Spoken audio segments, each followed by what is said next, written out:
This is Lewis Hart for Boxing Social in association with Empire Fight Store. Always a pleasure to be joined with Andy Clarke here on a nice Tuesday evening ahead of busy week of boxing, a busy week of boxing just gone, obviously. But before we do start, how's things, mate? How are you? Good, yeah. I've been out this afternoon buying pumpkins. Yeah. And my wife and small daughter are now taking around to my mother-in-law's to do pumpkin carving. So I'm quite happy that that's been outsourced to somewhere outside of our house. I'm not getting involved in that. Yeah, I have no skin in that game. yeah. There's nothing for me there. So the 6 o'clock timing for this is absolutely ideal because as it turns out it clashes directly with that, and it gives me a really good reason not to go. Perfect. I agree, mate. Halloween for me, most one of the most pointless events of the year. I have no interest in it, mate. Completely overrated. It's an American thing, isn't it, really? Like Yeah, this idea that, yeah, anyway, yeah, I agree. I yeah. totally agree. Yeah, definitely. But actually, just before we do touch on obviously big topics in boxing, I wanted to sort of switch focus to the weekend just gone. Obviously, Jack Catterall defeating Regis Prograis at the first shot of Carp Arena. Yeah, I guess what did you make of that performance from Catterall and obviously the first show at the great Carp Arena, which I mean I thought was I really enjoyed myself. It looked good. It looked good on TV, and I know that's not the only thing that matters, but it does matter. It matters what it looks like, and I know the capacity there's massive, isn't it? 23,500. I think with boxing, when you kind of take away one end, which you always have to for the ring walks, it always cuts capacity down a bit. But it looked to me like the lower bowl was pretty much full. Um, the the upper bowl is always going to be able to get more people in it, but the fact that the lower one was pretty much full kind of suggested to me that there was maybe 10,000. And that's a really, really good crowd. I think, to be honest with you, for outside of certain names, and we're really talking, the real big ones, I think if you can, I think a crowd of 4 or 5,000 is a good, respectable attendance. Anything upwards of that is really good. And if you can get yourself to double figures, then you've sold it well, and you've put on a really good card. So I thought it looked good, and I'm looking forward to going there myself. I thought the fight was really interesting because it was a bit of a slow burner. The first half was quite cagey. They were having a look at each other. Catterall's not a guy who goes out all guns blazing. He's clever. Um, Prograis was respectful. The two high level guys. You're not gonna making big mistakes early is a way to lose. You can lose a fight doing that. So they were never going to do that. And then I think through seven, I had Prograis with a fairly healthy lead because he had the knockdown, and Catterall I thought was behind 2 or 3 points maybe, and needed to really do something about it. Yeah, And he did. And the second half, like towards the end, it turned into a bit of a ding dong, didn't it? Which yeah, was not really what I thought would happen at any point. The two knockdowns Catterall scored, I thought were terrific, really well timed yeah. punches. And Prograis dug in and threw the kitchen sink at him, or tried to, despite the problem with the leg in the final round. But I thought it was a really good fight with a clear winner. I didn't have it quite as wide as the judges, but he definitely won, obviously. And yeah, onwards and upwards. It's been good to see what's happened with him, because he was unlucky against Josh Taylor in that first fight, and that was just one of those opportunities you'll never get again. The chance to become undisputed is so, I was going to say, unique. I mean, it is almost, and he could have that should have happened for him that night, really, and it didn't. And the financial implications of that are the ones that sometimes people overlook, because you don't get the belts and the glory and the history, but you also don't get to defend as undisputed champion potentially, well, definitely once, maybe two, three Yeah. times, and you're the man and you command the big person. That doesn't happen. So I think he's shown a lot of mental strength, Catterall, to come through all of that and just keep winning. And hopefully now he will get his chance, and he will get the opportunity to make some really big money, because that's what they're in it for. They trust that the big money will come with the big performance, in the same way that you trust that the result will come with a big performance, but it doesn't always. And Mhm. I've admired the way that he's really stuck at it, hasn't gone under, has never really complained. I think he's I don't really know him, to be honest, but I've done a bit of work with him every now and again. He always seems very kind of level-headed. So fingers crossed for him, actually, that he gets a chance and that he wins a world title, because you make your money defending your title. So Mhm. yeah, it'd be interesting to see where they try and kind of what road they take Yeah. him down or try to take him down. Yeah, well, I was going to touch on that. I think naturally, I think the interest has been, I think, the pushing for the IBF of Catterall, and I think Eddie Hearn spoke and Sam Jones spoke after that the winner of Liam Paro against Richards and Hitchens is obviously a fight that interests Catterall a lot. I know they mentioned Teofimo Lopez, which is, if you're being honest, bringing him to Manchester is something that could be a bit of an unrealistic proposition. But I guess if you're looking at it from a Catterall point of view, what is the next step? Do you think ideally he should be gunning for the winner of Paro Hitchens? Yeah, I think so, because they're both matchroom guys, aren't they? Hmm. So, I mean, that was a massive win for Paro Yeah. against Subriel Matias. Nobody expected that to happen. Um, to the extent that Richards and Hitchens and Paro are boxing in Puerto Rico, aren't they? Yeah, they are. Yeah, I it think. is. Yeah. Yeah, I would Yeah. so we can see what Yeah. everybody thought was going to happen there. It wasn't Yeah. supposed to be Liam Paro against Richards and Hitchens, was it? Yeah. Um, so yeah, that was a huge win, and it's a good fight. That I wouldn't like to really call that one either way, but I think positioning him for the winner of that is it's the easiest thing to do, isn't it? Because yeah, they're both matchroom guys, and so is Jack, and I agree. I don't see you're not getting Teofimo Lopez to come to the Yeah. UK. Big name American fighters don't come to the UK unless they want to. Yeah. Or in the case of someone like Crawford, before he was a really big name, they have Mhm. to, because they're mandatory and that's where they have to go. But historically, we all know that they don't come Mhm. here, and I think it would actually be difficult to get um, Richards and Hitchens to come here if he were to win that fight. I don't think he'd come to the UK. Why would he? You know, he'd Yeah. be the champion. I think Paro might, because um, Australians are pretty itinerant. Generally, they'll go where the most money is. Um, but at some point, these Australian fighters, and they've got a good crop of them, will want to box at home. You'd think they'll want to box at Yeah. home, because Jeff Horn did it against Pacquiao and got a massive turnout. And I know a lot of that's because of Pacquiao, but at the same Yeah. time, you look at fighters like Sky Nicholson. I know it's gone a bit sideways for Tim Tszyu recently, but he's still a big name. The Maloneys, Paro. Um, we saw Justice Hooney not that long ago. Mhm. I'm missing Terrible. people out, but they've got Yeah. good fighters, haven't they? But Yeah. yeah, anyway, the winner of that fight, I think, is the way to go. Yeah, definitely. I was going to say, I think Liam Paro, last time he boxed at home, I think he knocked out Brock Jarvis about 2 years ago now. So yeah, as you say, it's been a bit of a while for him. But yeah, just slightly moving on from that, I did want to talk obviously about last week. Tyson Fury and Oleksandr Usyk had their press conference. I know you was there. Yeah, pretty respectful between the two. Like, not much words shared. I know the main talk point was obviously Usyk getting dressed as like agent from Hitman, which was yeah, it got quite a few smiles from a lot of people. But I don't know what you made of the press conference. As you say, quite respectful between everyone there.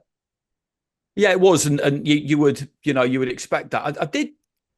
I mean, one thing I did find quite interesting was the fact that he brought that photo out of the briefcase of him basically just landing a big left hand on Fury and what would probably from round 9, and put it in front of him and gone in to sign it, and he's now auctioning it off for a charity.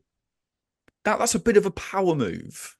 I don't know if he said to Fury that this is going to be for charity, because if he did say that, then Fury couldn't really refuse, or whether he just put it in front of him and said, would you sign this? But getting somebody to sign a picture of you hitting them hard in the face there's some mind games going on there. I think he'll probably Yeah, claim that there aren't, but you basically got this guy sat down who you beat. It was close, but you got the win, so that's a fact. You won, he lost. You beat him, and you get him to look at and sign a picture of you punching him in the face. I mean, I was talking to a sports psychologist friend of mine, and he was saying that's a definite move on his part. That it's like yeah, you're definitely. signing that, like that's the contract. You're signing that. Mhm. You're agreeing to that. So I'd be curious to know.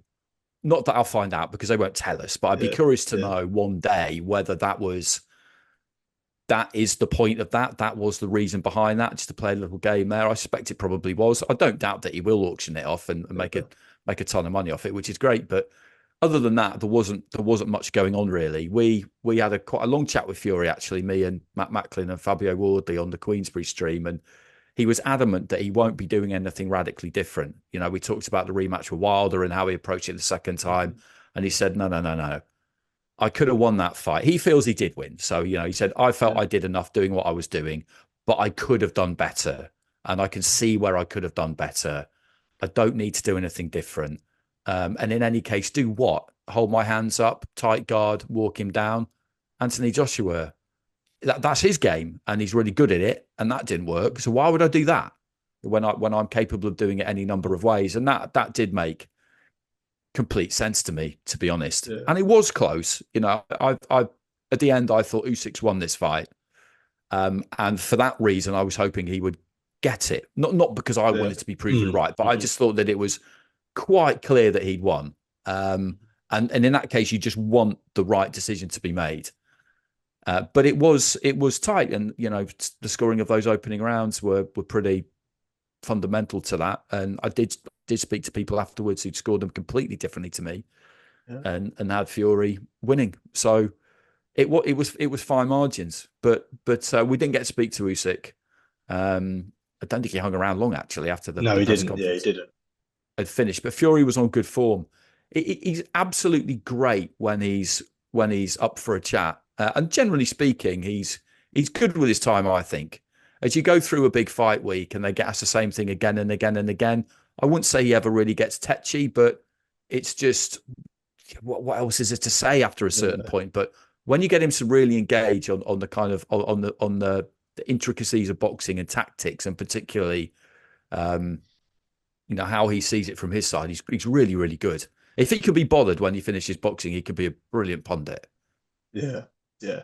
You mentioned in there about him not looking to change things. When there was a lot of criticism, I guess, with his corner, and a lot of people saying stuff about obviously John. I think the main sort of complaint was John Fury in the corner. And obviously, I know he won at the press conference, and his capacity involvement in the fight is still yet to be seen. But with him saying that, like, do you think that's him putting, I guess, he's, as he's saying there, faith in his corner? It says no matter what the critics are, I still believe that these are that dynamic is what brings me forward, because I guess it has done in recently. Yeah, I mean, well, he was really straightforward on that when we spoke to him. The answer he gave us was, listen, I can't just sack my corner if I lose. I can't do that. I mean, what kind of bullshit is that? Basically, was what he said. That's not good enough. You know, what am I then going to do? Sack my nutritionist and my chef and my S&C guy, and just sack everyone because I lost? We're in it together. And it did get a lot of attention because there were too many people talking at the same time with a couple of rounds to go.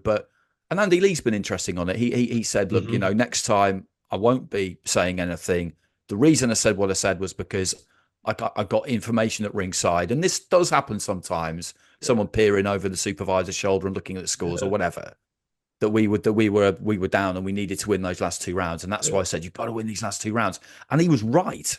Yeah, like, you know, if he had won the last two rounds, he won the 12th, didn't he? But if he had won the last two rounds, then he would have won the fight. I think he knows, Fury, and maybe they've had a conversation, maybe they haven't, but I think he knows that could have worked better on the night, and that they, you know, that needs to work better in the eye of the storm in future. But he certainly wasn't going to change anything. And I think he's right. I think he's right not to. And as for Oleksandr Usyk, from his point of view, and you look at when he's had a rematch with Anthony Joshua, a guy who he beat, and he saw, even though AJ stepped up his game in the rematch, Oleksandr Usyk stepped up even more. Do you feel like we'll see this with the Fury match? I know a lot of people, I guess, focusing on the improvements that Fury has to make. But you always feel like when you see someone like Usyk, and especially with him having the belief that he can hurt Tyson Fury and beat him, that no one's really done before, it makes, I guess, even at his age, at that point in the career, potentially a whole different, another level and a whole different beast going into 21st December from a Usyk point of view. Yeah, maybe. The rematch is really interesting because psychologically, they're a very kind of particular challenge, because it just doesn't really happen. It's another peculiarity of boxing whereby, Federer and Nadal would play each other, massive kind of heavyweight contest, if you like, Yeah. and they'll play each other a load more times during the course of their career. We all know that. They played each other a shit ton of times, and it was brilliant to watch and all the rest of it. But you're not going to play each other twice in a row, and nobody else in between. That doesn't happen in other sports. Immediate rematches in particular are complex and difficult for fighters, I think, because you'll kind of feel like you really know your opponent after 36 minutes with them. If it went the distance the first time, which obviously this one did. Fabio was interesting on this, talking about going into his rematch with Fraser. You feel like you really know them, but you have to keep telling yourself that you've got to start again and not assume anything. And that's why Usyk was basically talking about how he doesn't even remember the first fight. He doesn't want to talk about the first fight. The first fight's not relevant. And it kind of is and it isn't. It is, of course, because it happened in real life. It's 36 minutes of information and experience that he's got against the same person he's going in with again. But he has to tell himself that it doesn't matter that much, because you could fall into traps. You could fall into traps just thinking that Fury will be exactly the same again. The reality is that Fury can do it a number of different ways, and you have to be ready for all of them. So weirdly, I think someone like him, it might be easier to prepare for that, as good as he is, than it is if you've had 12 rounds against someone who's thought to be a bit one-dimensional and you've beaten them. Maybe with them, there's a better chance and more of a nagging doubt of what if they do something completely different. Maybe they'll do something different, particularly if they, in the interim period, of change trainer, things like that. And Fury did that against Wilder, so it's not like he'll be completely ruling it out. But someone like Usyk, I think, would just be looking at just thinking anything can happen in this second fight. Yeah. And what he's done his whole career is just back himself to find a way, whatever his opponent does.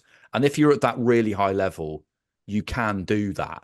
Not many fighters can do that. It's a kind of luxury you have if you're really, really good. And he is really, really good. Absolutely. Just moving on from that rematch to a potential rematch in the future. Obviously, Anthony Joshua and Daniel Dubois squared off about a month ago from now. And I know it's up in the air what AJ does next, whether it's a Dubois rematch or whether there's something else. I think Hearn come out and said, let's be honest, it's probably not going to be February due to sort of AJ wanting more time to recover. Yeah, I guess from your point of view, where do you think you stand in terms of a Joshua Dubois rematch? Do you think that's the right option for AJ at this point in his career? Does Dubois need to move on from someone else? How do you view this whole situation?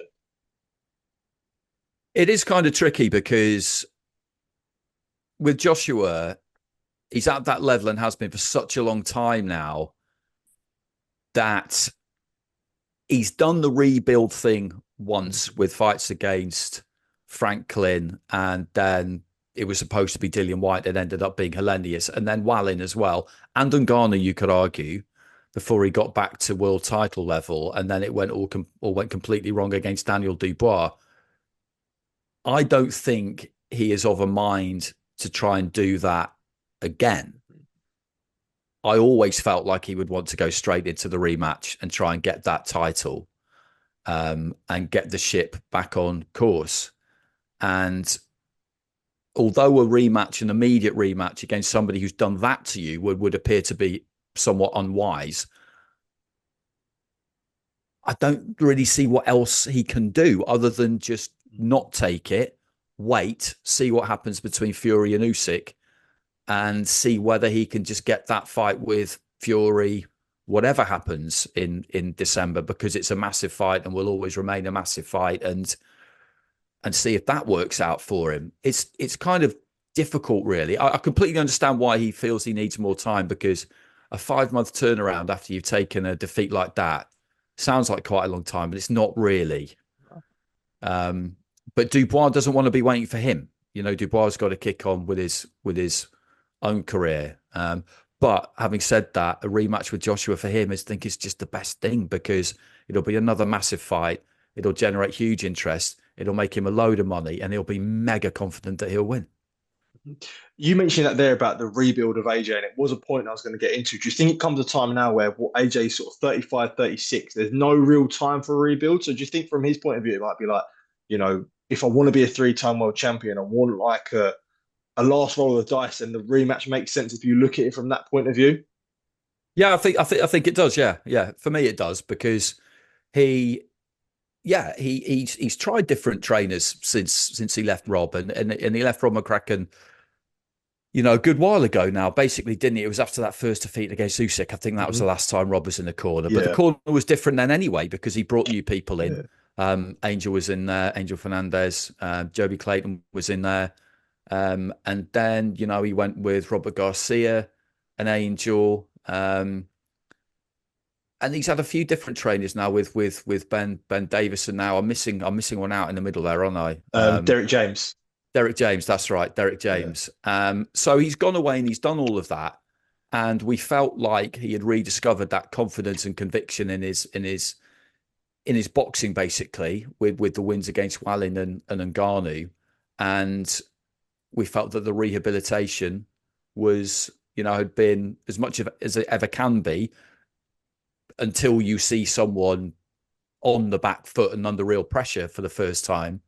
We felt that had gone pretty well, and that he was ready now for another tilt at the absolute top. And people probably didn't really think Dubois was that, but it turns out off the back of that performance, you have to say that he is that. And I don't know whether there's that much more that Joshua can do, like you say, other than just go into the rematch and look at that first fight and just think, I got that completely wrong, from turning up at the stadium Mm. only an hour or so before he was due to ring walk. That was very odd.